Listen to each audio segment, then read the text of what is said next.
15 நிமிஷத்துல சிக்கன் பிரியாணியும் சிக்கன் சுக்காவும் பண்ணிடலாம். இன்னைக்கு பிஸ்மியோட பிரியாணி மசாலா பேஸ்ட் தான் வந்து எடுத்திருக்கேன். குக்கர்ல எண்ணெயோ இல்லைன்னா நெய்யோ வந்து சூடு பண்ணிட்டு அதுல வந்து பாத்தீங்கன்னா நம்ம பிரியாணி மசாலா பேஸ்ட் சேர்த்து நல்லா மிக்ஸ் பண்ணி விட்டுட்டு 1/2 கிலோ அளவுக்கு சிக்கனையும் சேர்த்து நல்லா வந்து ஒரு வதக்கி விட்டுக்கிறேன். அதுக்கப்புறமா 1 லிட்டர் அளவுக்கு தண்ணி சேர்த்துட்டு நம்ம வந்து ஒரு விசில் விட்டு எடுத்துக்கலாம் சிக்கன் வேகிற அளவுக்கு. அதுக்கப்புறமா 10 நிமிஷம் ஊற வச்ச பாஸ்மதி அரிசியை சேர்த்து நம்ம வந்து மிக்ஸ் பண்ணி விட்டுக்கலாம். இதுல உப்பு கூட நம்ம வந்து சேர்க்க தேவையில்லை, அவ்வளோ டேஸ்டியா வந்து இருக்கும். லோ ஃபிளேம்ல வச்சு தம்ல போட்டு எடுத்தோம்னு வச்சுக்கோங்க, சூப்பரான சிக்கன் பிரியாணி வந்து ரெடி ஆயிடும். அதுக்கப்புறம் பிஸ்மியோட சுக்கா வறுவல் வந்து பண்ண போறோம்.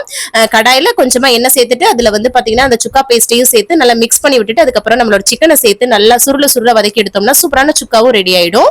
அதுக்கப்புறமா ஃப்ரைடு சிக்கனுக்கு வந்து பாத்தீங்கன்னா முட்டையில டிப் பண்ணிட்டு சிக்கனை அவங்க கொடுத்துருக்க மசாலால கோட் பண்ணிட்டு ஒரு 1/2 மணி நேரம் வச்சுட்டு அதுக்கப்புறமா ஃப்ரை பண்ணி எடுத்தோம்னு வச்சுக்கோங்க, சூப்பரான ஃப்ரைடு சிக்கனும் ரெடி ஆயிடும். இது எல்லாமே அவ்வளோ டேஸ்டியா வந்து இருக்கும். இவங்களோட வாட்ஸ்அப் நம்பர் வந்து பாத்தீங்கன்னா ஸ்கிரீன்லயும் ஃபர்ஸ்ட் கமெண்ட்லயும் கொடுக்குறேன். அவங்களோட ஐடியும் டேக் பண்றேன். மறக்காம விசிட் பண்ணி பர்ச்சேஸ் பண்ணி என்ஜாய் பண்ணுங்க. தேங்க்ஸ் ஃபார் வாட்சிங். பை.